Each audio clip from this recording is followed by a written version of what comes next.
Con aquellos que lo apoyaban, sus mujeres, sirvientes y todo su tesoro, el cual no era pequeño, Manco Cápac se refugió en la provincia de Vilcabamba, una remota región de los Andes. Allí estaría a salvo de sus enemigos, los cristianos. Ya no escucharía el relincho y los pisoteos de sus caballos, ni sus afiladas espadas cortarían la carne de su pueblo. La ciudad perdida de los incas.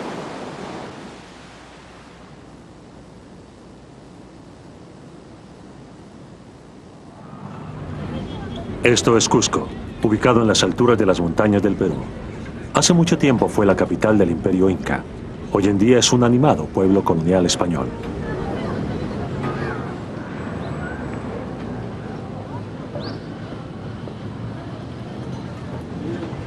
Pero a pesar de la evidente influencia hispana, 3/4 de sus pobladores siguen siendo indígenas.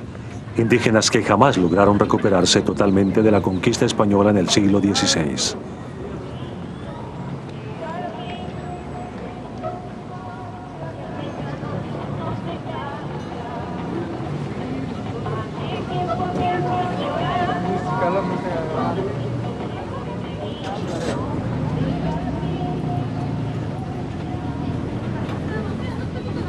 El Imperio Inca era una de las civilizaciones más sofisticadas del Nuevo Mundo. Era regido por un monarca absoluto y sagrado, el Inca. Pero los invasores españoles, ávidos de poder y oro, destruyeron el imperio por completo, subyugaron al pueblo inca e impusieron la religión cristiana.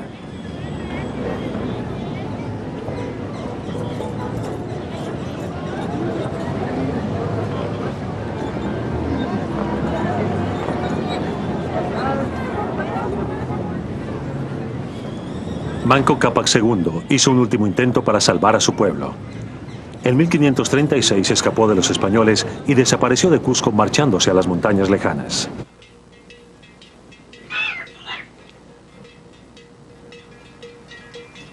La leyenda sobre una ciudad perdida aumentó hasta culminar en el siglo XIX. En aquella época se decía que Manco había construido una capital en el exilio, con templos y palacios, y sobre todo, un lugar seguro donde había guardado sus tesoros de oro, sus ídolos brillantes y las momias de sus ancestros.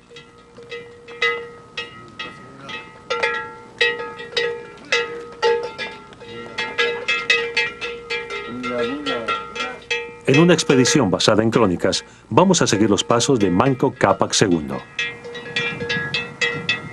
Con la ayuda de las crónicas de los siglos XVI y XVII, los informes de exploradores previos y los datos más recientes, investigaremos el misterio que rodeó durante siglos a la ciudad perdida de los incas.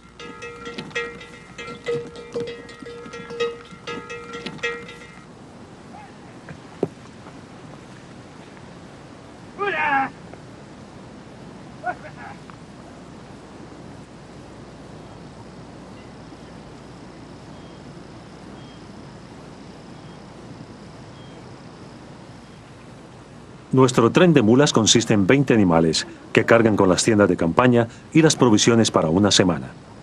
Quienes las guían y controlan son habitantes locales que conocen la ruta.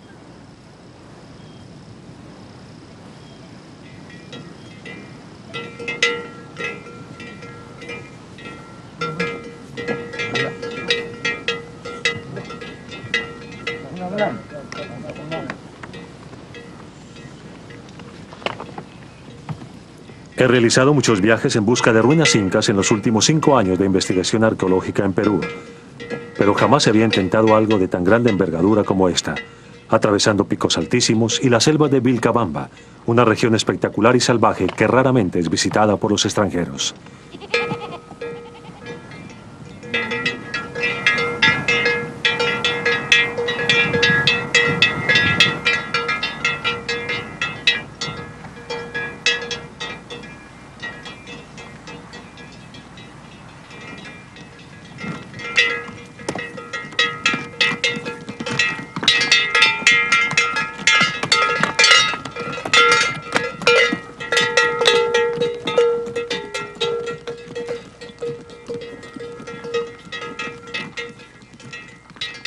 Vamos rumbo a las ruinas incas de Choquequirao, que están casi colgadas sobre un risco del otro lado del cañón de Apurímac. Remotas y muy difíciles de visitar, fueron las primeras ruinas incas que fueron descubiertas en la región de Vilcabamba en el siglo XVIII. La gente se convenció de que Choquequirao debía ser la ciudad perdida donde Manco Cápac se había refugiado. Los primeros aventureros abrieron un camino en la selva, impulsados por las leyendas que prometían un tesoro escondido. Y luego, en 1909, un grupo de terratenientes organizó una expedición masiva. Fue dirigida por un oficial del gobierno local, el prefecto Núñez de Abancay. Él pensó que necesitaba apoyo adicional de alguien que pudiera decirle el verdadero valor de Choquequirao. En esa época, un joven norteamericano visitaba el sur del Perú. Núñez le insistió que se uniera a la expedición. Heian Biham tenía 34 años y era profesor asistente de historia latinoamericana en la Universidad de Yale, pero no era arqueólogo, ni estaba buscando ruinas incas, pero Núñez estaba decidido. Núñez insistió que yo era un doctor y que debía saber todo lo que él necesitaba saber de arqueología y yo podría decirle si realmente había tesoros escondidos en Choquequirao. Cuando protesté y le dije que mi especialidad no era la arqueología, él pensó que mi protesta era solamente una muestra de mi modestia. Pero puede ser parte del mismo sistema. Por supuesto, de Choquequirao, de otros sitios. Para mí, lo cierto es que Choquequirao es la ciudadela fundamental. El secretario Ruth nos había explicado que debíamos darle una buena impresión a los oficiales de todos los países que visitábamos. Tratando de hacer lo que me habían pedido, acepté acompañar al prefecto.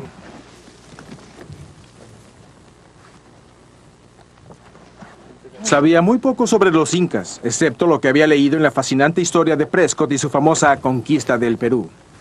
En parte, también me negaba a visitar las ruinas de Choquequirao porque era muy difícil llegar a ese lugar tan especial. Falta uno. Con ese tres está bien. Carga esto. A diferencia de Bingham y sus compañeros, nosotros preferimos viajar en la estación seca. Pero de todas maneras no fue un trayecto fácil. Mula.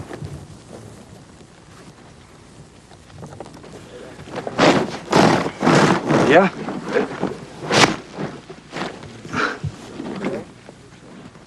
Washington Delgado había venido conmigo a varias expediciones y vive en el área de Vilcabamba. Pero ni él ni yo hemos ido allí antes. Dependemos por completo de nuestros guías.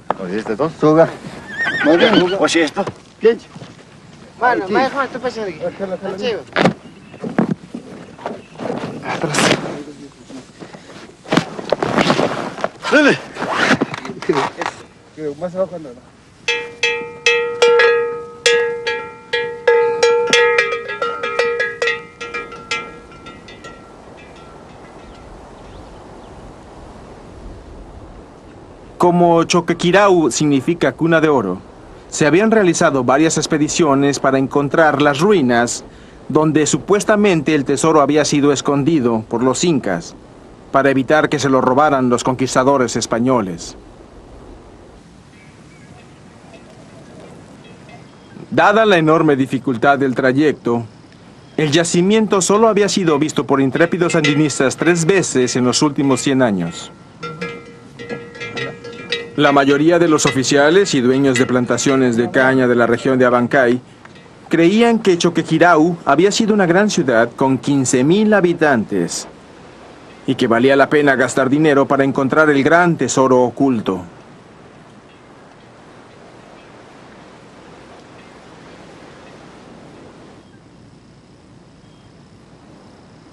Comenzamos un descenso bastante tortuoso y difícil como jamás se había visto. Estábamos por descubrir lo que significaba explorar las regiones salvajes donde se habían ocultado los incas de los españoles en 1536.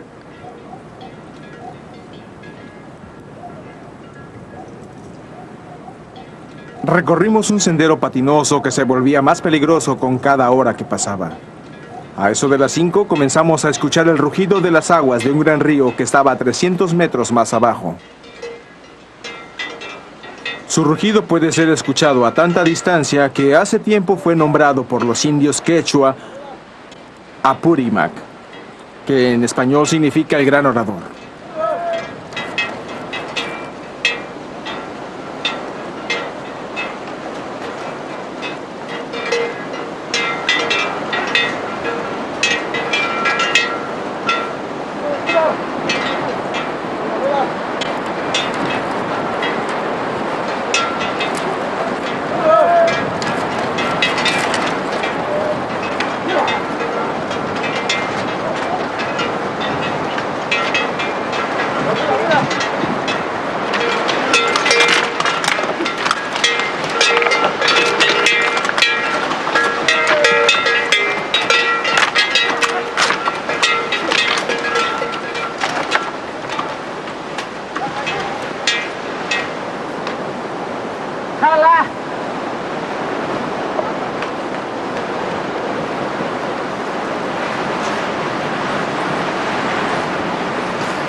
Sin embargo, el cruce del Apurímac no ha cambiado mucho desde aquellos días, aunque cuando lo cruzó Birham tenía 25 metros de profundidad.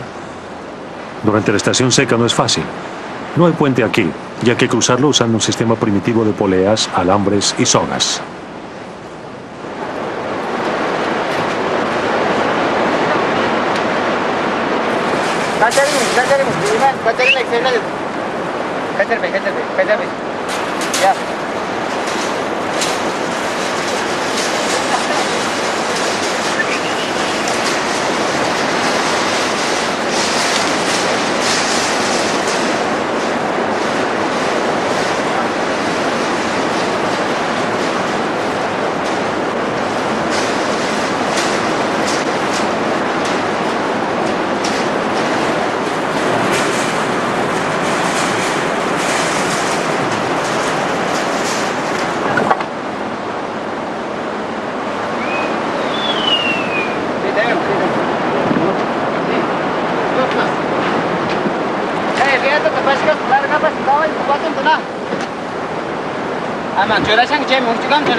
Nos tomó más de 5 horas cruzar a todas las mulas, el equipaje y las personas. Parece terrible, pero aparentemente las mulas están muy acostumbradas.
Después de cruzar el río, recorreremos el trayecto más exigente del viaje.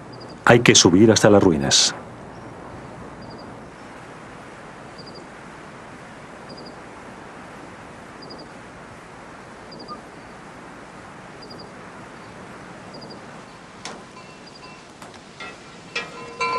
En este punto el río está a unos 1500 metros sobre el nivel del mar.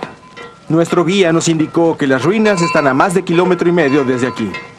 No estábamos entrenados para trepar montañas. Parecía imposible la idea de subir 1800 metros por un sendero patinoso hasta un pico que está al doble de altura que la cima del Monte Washington.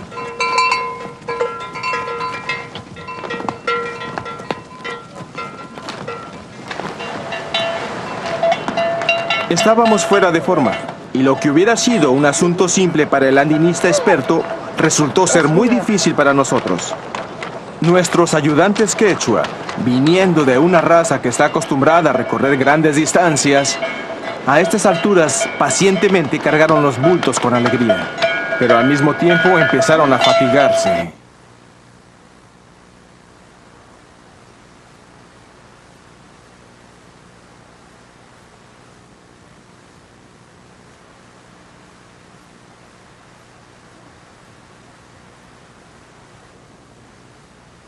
A medida que subíamos, la vista del valle se volvió interesante y magnífica. Jamás había visto semejante belleza y grandeza natural.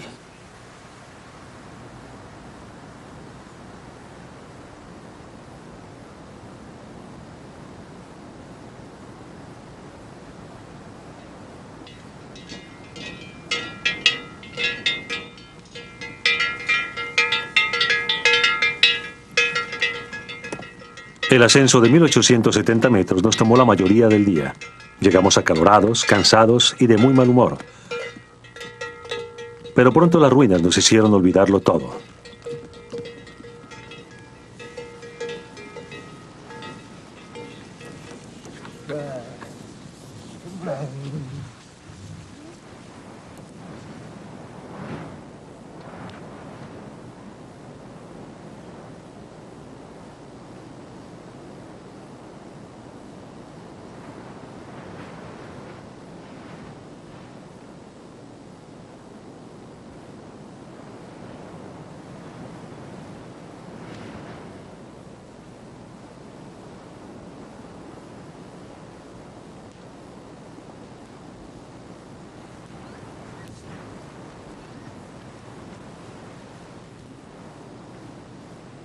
Bingham no sabía qué hacer cuando llegó aquí, pero lo salvó un pequeño libro de bolsillo llamado Consejos para Viajantes, publicado por la Real Sociedad Geográfica.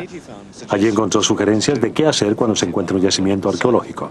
Siguiendo las pautas, se dedicó a producir descripciones de la arquitectura, a dibujar planos y a tomar fotografías. El libro también explica que las excavaciones no profesionales suelen destruir evidencia esencial e irrecuperable. Por esa razón, Bingham pidió que no se destruyeran las ruinas y expresó su escepticismo sobre la existencia del tesoro.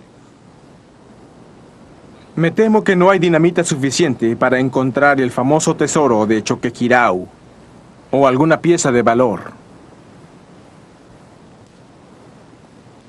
El prefecto de Apurímac quedó muy desilusionado de que yo no hubiera podido indicarle dónde estaba el famoso oro de los incas.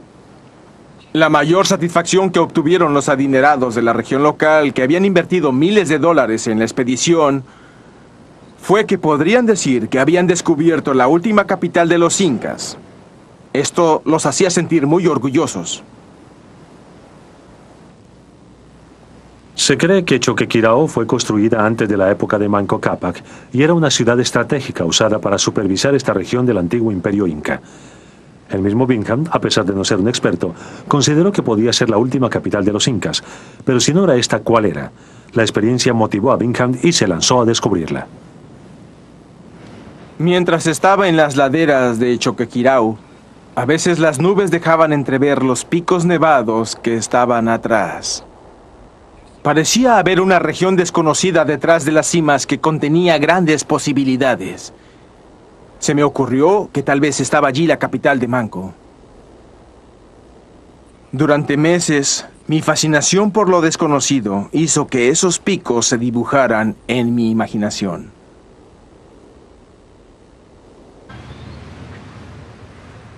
Cuando regresó a Cusco, Bingham decidió organizar una expedición para encontrar la última capital de los incas. Mientras tanto, se dedicó a ampliar sus conocimientos sobre aquella cultura. La historia de la conquista del Perú de Prescott, publicada en 1847, era la obra definitiva sobre el tema en la época de Bingham. En ella se examinan los hechos básicos de la conquista. Cuando los españoles llegaron al Perú, el imperio inca se expandía a más de 3.200 kilómetros de norte a sur. Cusco era el corazón del imperio.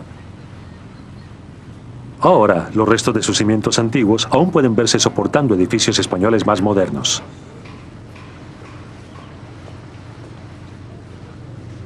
Los españoles mataron al regente de los incas, Atahualpa, e instalaron a Manco Cápac en su lugar. Manco era un miembro de la familia real que los españoles creían poder controlar como un títere.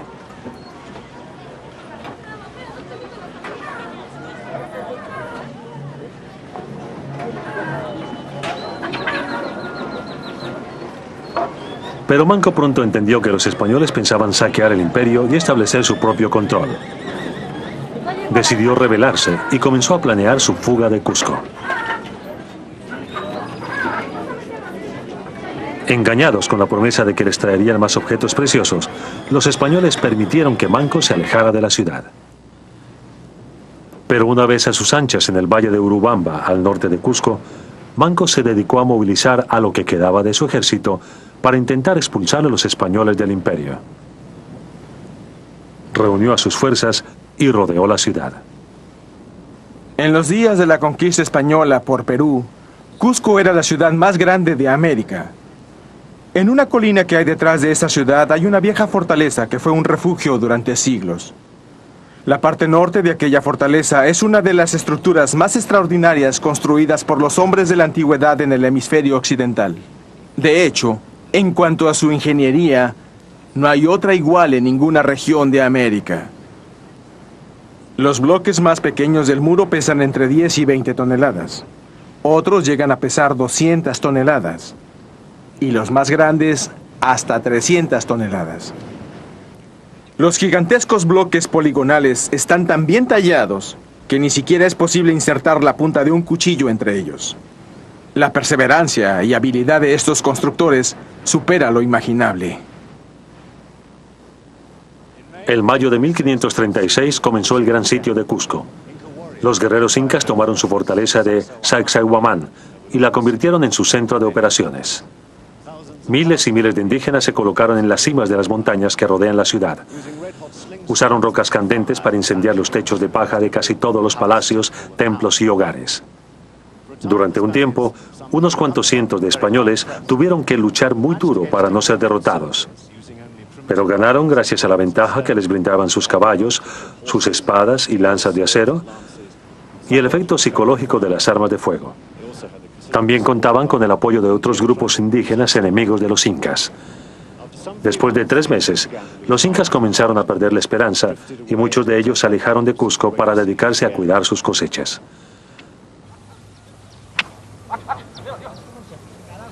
Manco Cápac decidió reagrupar sus fuerzas a 64 kilómetros de distancia en Ollantaytambo, donde construyeron un fortín de emergencia. Hacia finales de 1536, lograron resistir un ataque sorpresa de los españoles. Pero hasta Ollantaytambo era demasiado vulnerable. Manco decidió retirarse a una región más inaccesible, donde los españoles no podrían encontrarlo, y donde era posible reorganizarse y lanzar una guerra de guerrillas desde un lugar seguro.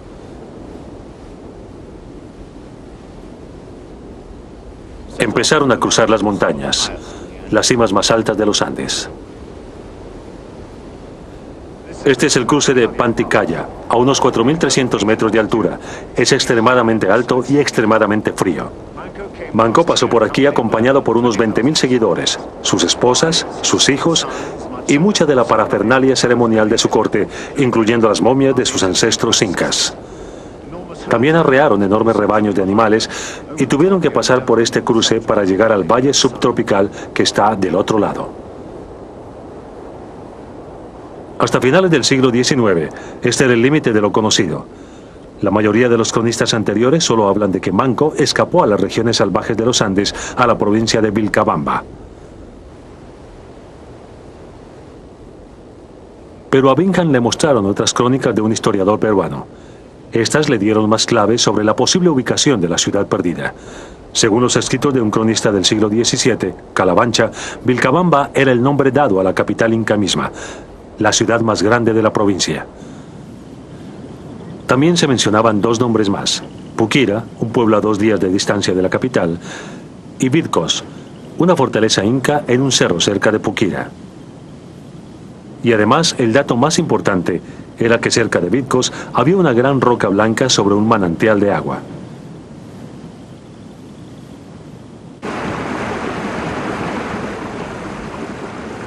Cuando Manco huyó a Vilcabamba, tomó la ruta alta de Ollantaytambo, sobre el cruce de Panticalla.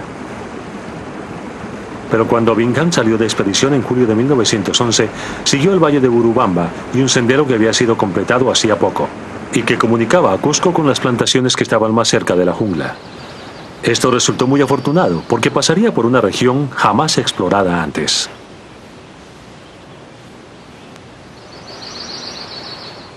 En esta pequeña planicie, a 48 kilómetros de Ollantaytambo, Bingham y su equipo acamparon en la lluvia. Con él estaban un doctor norteamericano, un naturalista y un sargento del ejército peruano, Carrasco, que lo había acompañado en la expedición con Núñez y era un viejo amigo de Bingham. También llevaron un considerable tren de mulas y cerca estaba la choza de un colono recién llegado. Ese colono se llamaba Melchor Arteaga. Bingham le explicó que estaban buscando ruinas incas y en especial buscaban la última capital inca. Arteaga dijo que había ruinas en la zona y de hecho, en la cima de la montaña que habían pasado, había unas particularmente buenas. Bingham decidió volver sobre sus pasos.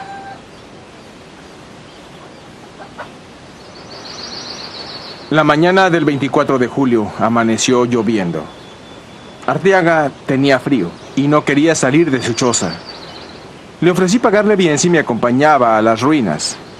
Se negó y dijo que era una caminata demasiado difícil para un día tan lluvioso. Pero cuando supo que estaba dispuesto a pagarle un sol, 3 o 4 veces lo que se gana en un día en esa zona, aceptó venir. Cuando le pregunté en dónde estaban las ruinas exactamente, apuntó directo hacia arriba.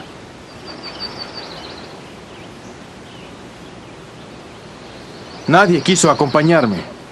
El naturalista dijo que había más mariposas cerca del río y que estaba seguro de que encontraría nuevas variedades. El cirujano dijo que tenía que lavar su ropa. Sea como sea, era mi tarea investigar todos los informes de ruinas y tratar de encontrar la capital inca. Alejándonos del río, cruzamos una región de la jungla bastante densa y llegamos a una ladera muy empinada. Ascendimos durante 1 hora y 20 minutos. Recorrimos parte del camino gateando, aferrándonos con las uñas. De vez en cuando encontrábamos una escalerilla primitiva hecha con un tronco o un pequeño árbol colocado para permitir el cruce de ciertos precipicios imposibles de pasar sin él. Arteaga se quejaba y repetía que había muchas víboras en la zona. El sargento Carrasco no dijo nada, pero se alegró de tener botas militares. Había una gran humedad, el calor era excesivo y yo no estaba en buena forma. Casi totalmente exhaustos, llegaron a una pequeña choza a 1800 metros sobre el río. Unos indígenas locales, sorprendidos de verlos en la región, les dieron la bienvenida con vasijas llenas de agua fría. Los indígenas dijeron que aquí había muchas terrazas para plantar sus cosechas. Bingham pensó que el valle de Urubamba debió estar deshabitado durante siglos a causa de su inaccesibilidad. Solo al completarse el nuevo sendero, habían empezado a llegar los nuevos colonos. Descansaron por un tiempo corto y luego Bingham, solo acompañado por un niño como guía, siguió caminando porque le dijeron que las ruinas estaban un poco más allá. Sin ninguna expectativa de encontrar algo, subimos un poco más y rodeamos una pequeña loma. Nos encontramos con una gran cantidad de terrazas de piedra hermosamente construidas, como 100 de ellas, cada una de cientos de metros de largo y 3 metros de altura. Los indígenas las habían rescatado hacía poco de la jungla.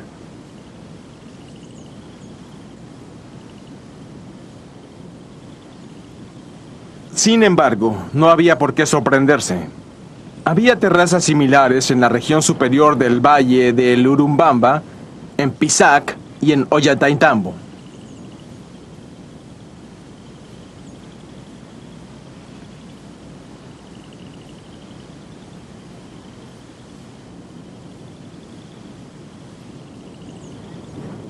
De pronto, me vi frente a los muros de varias casas de exquisita masonería inca. Eran difíciles de ver porque estaban parcialmente cubiertos en el musgo y las plantas que habían crecido durante siglos. Pero en la densa sombra, ocultas tras el bambú y las enredaderas, aparecieron maravillosas paredes de granito blanco, sus bloques cortados con gran precisión.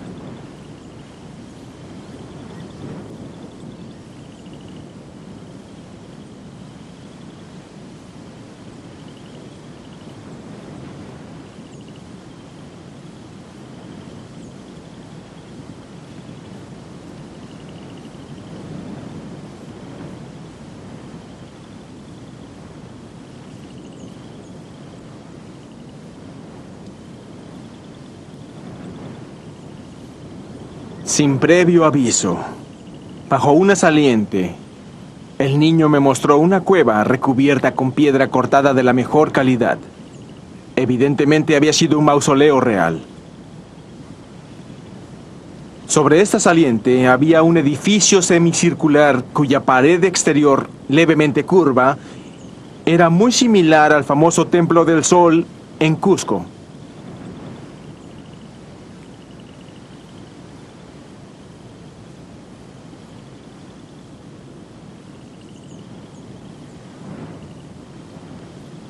Tal vez también era un templo del sol. La estructura seguía la curva natural de la roca y estaba construido con una habilidad increíble.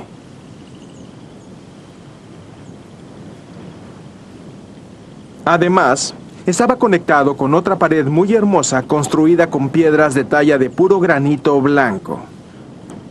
Esta estructura era más atractiva que los muros incas de Cusco que habían maravillado a los visitantes durante siglos.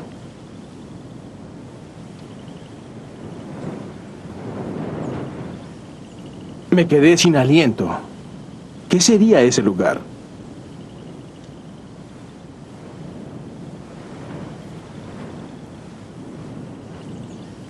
La escala y la magnificencia de las ruinas debieron sugerir a Bingham que al fin había encontrado la ciudad más grande, la Universidad de la Idolatría, el último refugio sagrado de los incas.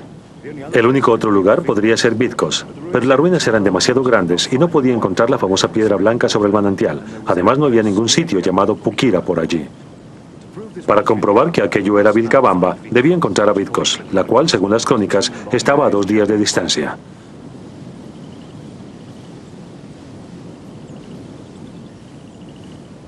Bingham abandonó Machu Picchu con rapidez y no volvió por la región sino hasta un año después. Continuó la expedición bajando por el valle del Urubamba y dejó la zona templada para entrar en una zona tropical. Hablaba con los pobladores locales buscando pistas de Vitcos. Les ofrecía dinero si lo llevaban a las ruinas locales. Les prometía el doble si las ruinas resultaban ser interesantes o grandes. Viajó río arriba por el Vilcabamba y al fin alguien mencionó el nombre Puquira.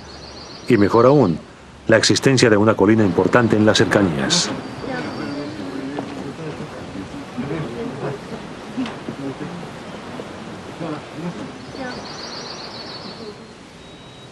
Cruzamos el río Vilcabamba y pronto gozamos de una vista panorámica del valle hasta una colina truncada de unos 300 metros de altura, con la cima cubierta de árboles y arbustos y laderas muy empinadas. Nos dijeron que la colina se llamaba Rosaspata, la colina de las rosas.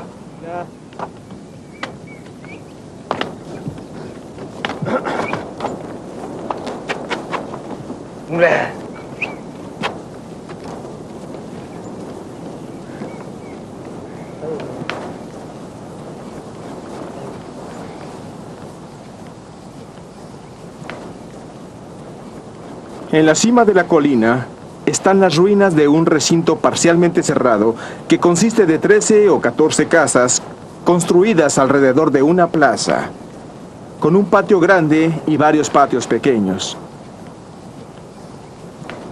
Los constructores habían poseído el familiar sentido de la simetría de los incas. A causa de la codicia de los pobladores locales que habían saqueado las ruinas en busca de objetos valiosos, los muros estaban tan destruidos que no se podía calcular la dimensión de los edificios. Lo más interesante era una estructura especial, que aún permanecía lo suficientemente intacta como para darnos una idea de su antigua grandeza. Había sido una residencia digna de un inca real, un exiliado de Cusco. Al fin habíamos encontrado un sitio que coincidía con las descripciones de Vitkos.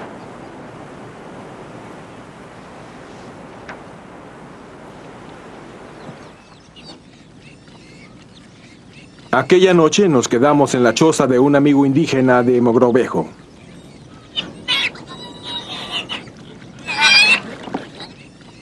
Como de costumbre, preguntamos sobre la piedra blanca. Imagine lo que sentimos cuando nos respondieron: por supuesto, en un valle vecino hay una gran piedra blanca sobre un manantial. Si era cierto lo que decían, habíamos encontrado la ciudad de Vitkos.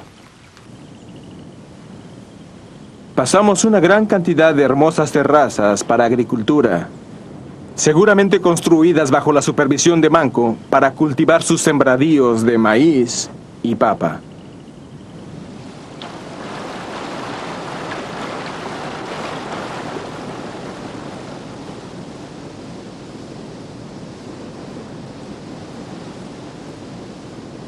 Continuamos siguiendo un pequeño arroyo hasta llegar a un lugar abierto.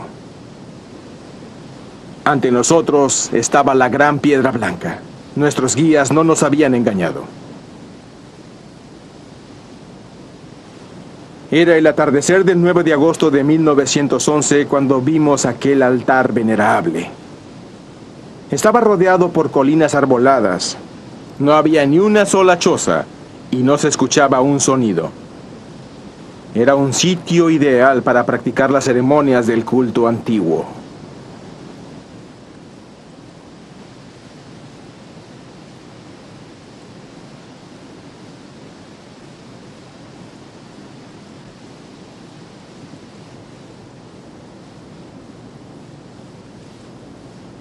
La expedición de Bingham lo había llevado a la enorme roca de granito, donde los incas habían tallado asientos y plataformas.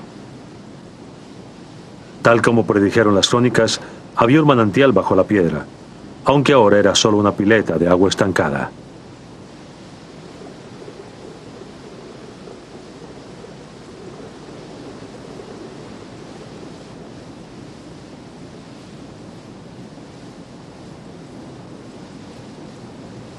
Al encontrar la roca, Bingham había confirmado su descubrimiento de Vitkos. ¿Significaba eso que Machu Picchu era Vilcabamba?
Bingham y sus compañeros cubrieron una región muy amplia y descubrieron muchos yacimientos arqueológicos, pero ninguno parecía ser tan grande y magnífico como Machu Picchu.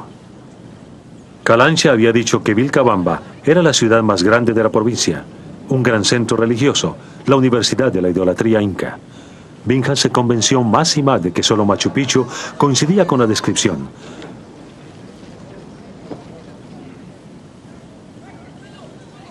Las excavaciones parecieron confirmar sus teorías. Se encontraron 125 esqueletos y los estudios realizados por su equipo confirmaron que 3/4 de ellos eran femeninos.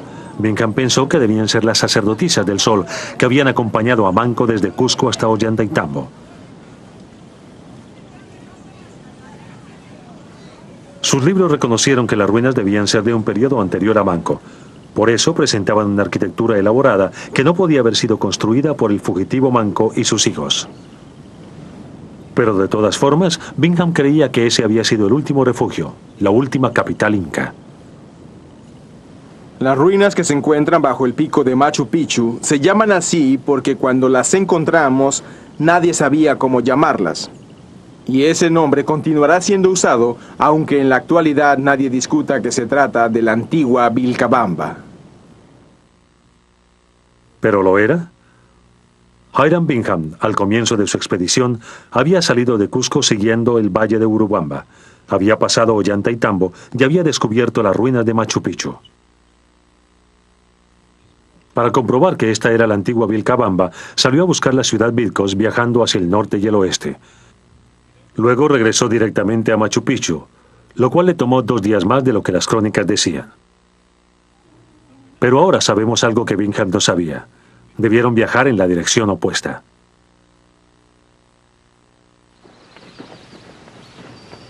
En 1572, un ejército de españoles persiguió a los incas hacia el oeste pasando Vitcos, llegando hasta su último refugio, la verdadera Vilcabamba.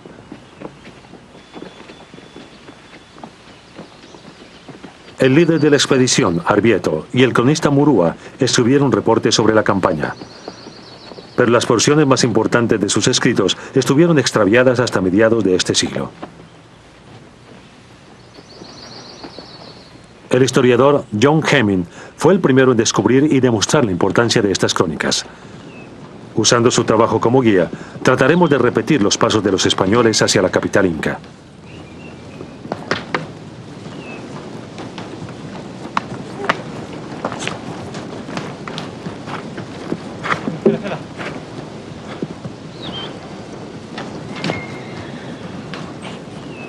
Al salir de Vitcos, la Armada Española, compuesta de jinetes bien equipados, soldados y 2000 indígenas aliados, cruzaron las montañas hacia las zonas bajas tropicales.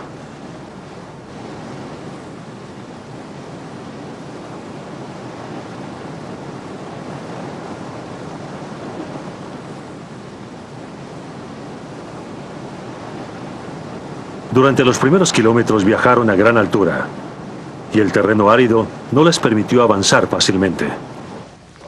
La ruta aún tiene vestigios de su paso por la región.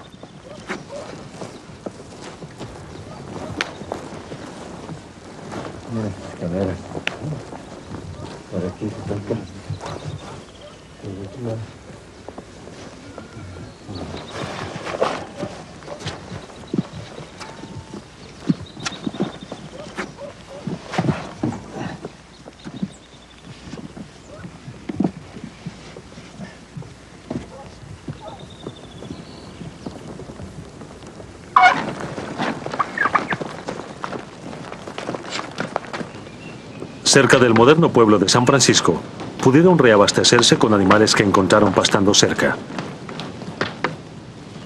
Luego cruzaron la cordillera y descendieron hacia el valle de Pampaconas.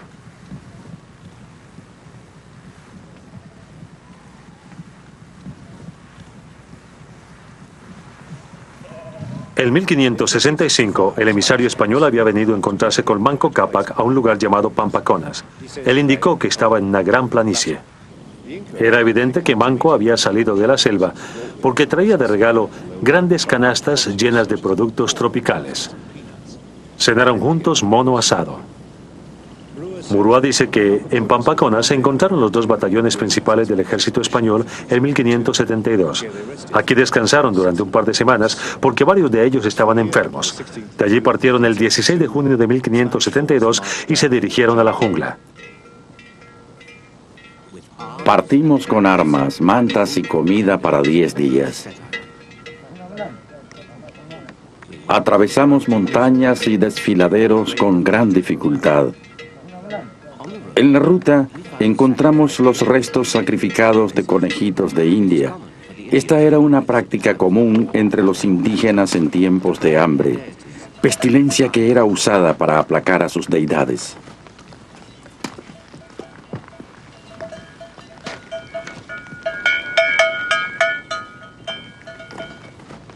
Las crónicas dicen que tuvieron que dejar sus caballos en Pampaconas y continuar desde allí a pie. El sendero se volvió más angosto y solo con gran dificultad pudimos seguir con las mulas.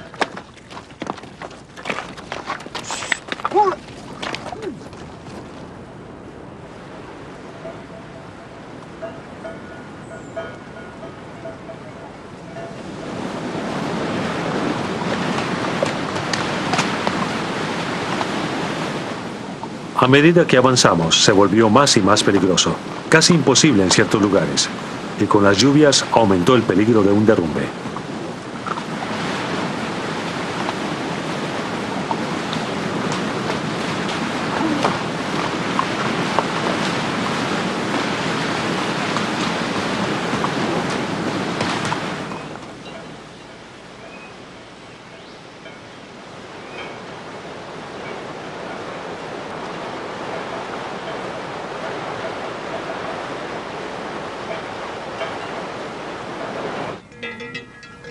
A medida que se acercaron a la capital, los españoles comenzaron a encontrar resistencia. Los incas se habían convertido en guerrilleros expertos. La ruta angosta que debíamos seguir corría alrededor de un risco formando una media luna. Había grandes salientes de piedra y un profundo río turbulento que corría a su lado. Era muy peligroso y aterrorizante tener que pasar por allí y luchar contra el enemigo que estaba en las salientes superiores al sendero. Algunos indios nos atacaron, pero los espantamos con nuestros arcabuces y artillería.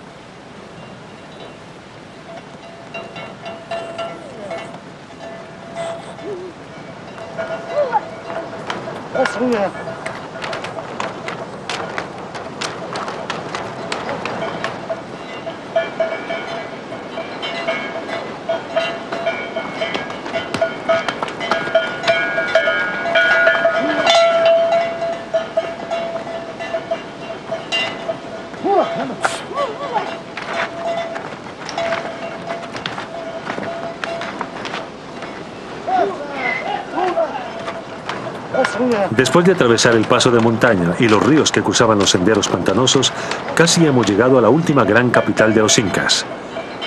Manco Cápac debió pasar por aquí con sus exhaustos soldados y acompañantes cuando huyó de Ollantaytambo. La mayoría de sus tesoros, sus mujeres y gran parte de sus animales habían sido capturados por los españoles en Vitcos. Pero huyendo hacia estas selvas remotas, logró eludir a sus perseguidores. En 1911, Hiram Bingham llegó hasta aquí siguiendo los informes que tenía en aquel entonces. El dueño de una plantación local convenció a los indígenas locales para que le mostraran las ruinas de la jungla. Siguieron de escalinata inca hasta un lugar llamado Espíritu Pampa, la planicie de los fantasmas. Pasaron por un pueblo indígena y se adentraron en la jungla.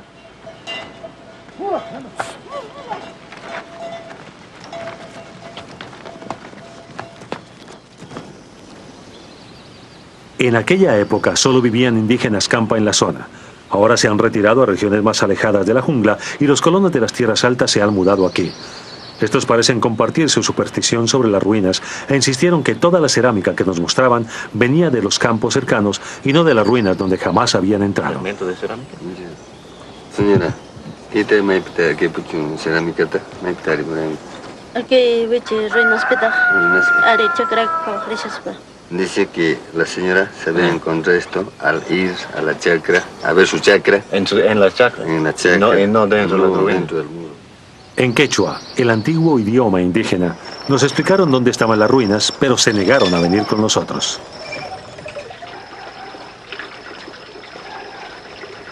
Seguimos un pequeño sendero que cruzaba la jungla, el mismo sendero que había tomado Bingham con los indios campa.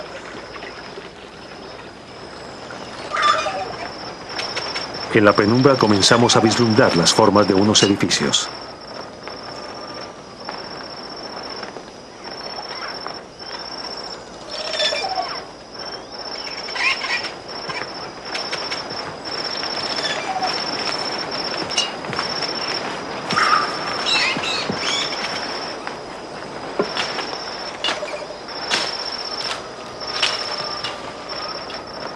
Recientemente, los arqueólogos han tratado de limpiar partes del yacimiento, pero la jungla vuelve a conquistarlo todo.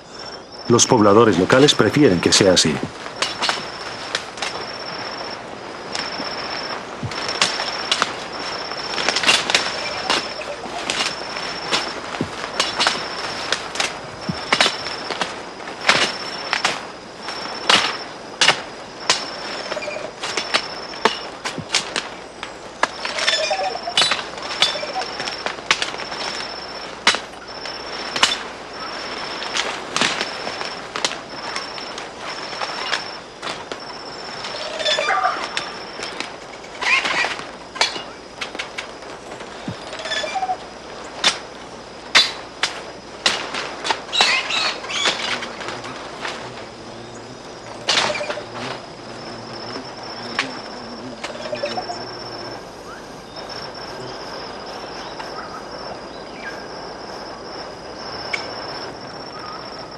De hecho, las ruinas que encontró Bingham eran solo grupos aislados, elementos de algo mucho más grande.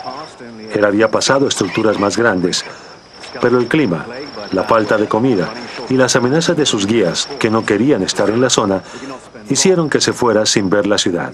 Jamás regresó y quedó convencido de que Machu Picchu había sido el último refugio inca. Hacia la década del 60 comenzaron a desafiarse estas teorías. Había evidencia que no coincidía con los datos.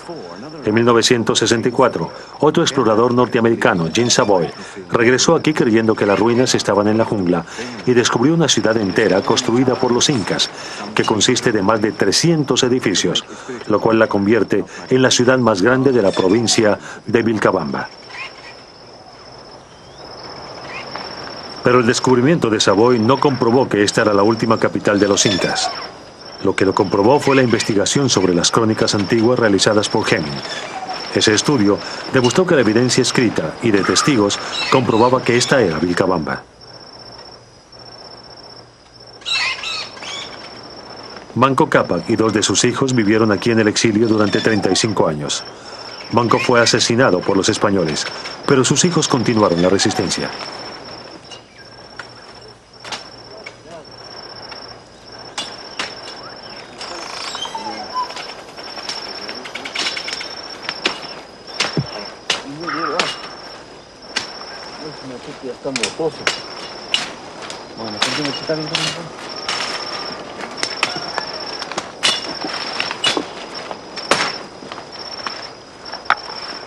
Estas son algunas de las tejas que yacen por todas partes en la ciudad abandonada. Tanto Bingham como Savoy notaron su existencia. Eran una característica única, ya que los incas solo usaban paja para techar sus chozas, pero ni Bingham ni Savoy le dieron importancia al dato. Bingham declaró que eran mucho más modernas, pero ninguno conocía la referencia que descubrió Hemming en Murúa. Allí dice, los incas tenían un palacio de diferentes niveles cubierto con tejas. Murúa incluso nos da una vívida descripción del aspecto de la capital inca. Él dice que estaba en una planicie amplia rodeada por plantas tropicales.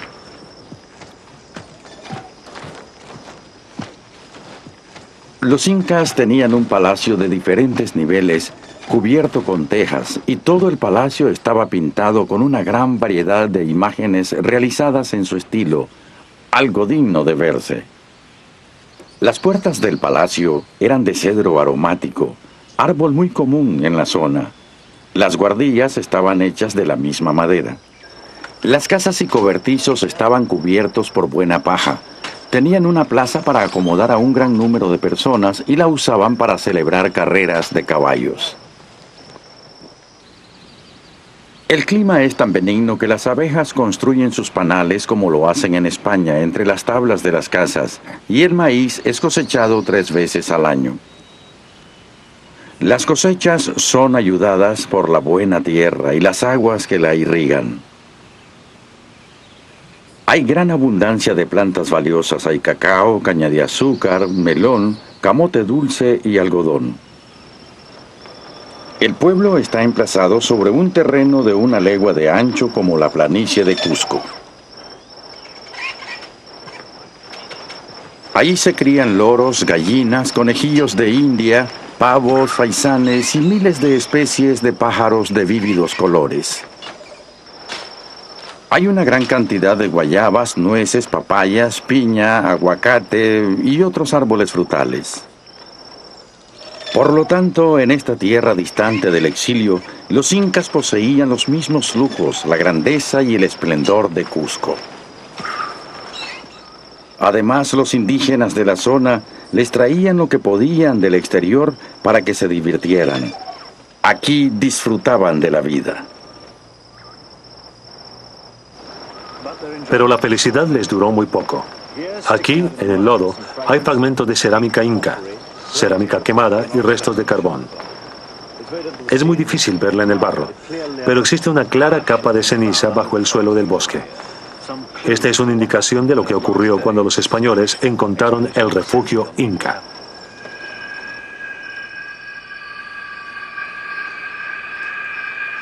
A las 10 de la mañana del 24 de junio de 1572, el día de San Juan Bautista, entraron en la ciudad de Vilcabamba a pie, ya que el terreno era muy escarpado y no habían podido traer sus caballos. Todo el pueblo fue saqueado. Los indígenas huyeron y se habían ocultado en la selva, llevándose consigo todo lo que podían. Quemaron el resto del maíz y la comida de las alacenas. Cuando llegó la expedición, aún se veía el humo.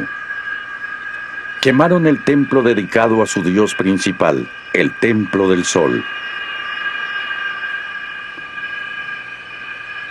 Los indígenas habían huido quemando todo lo que no podían llevarse consigo.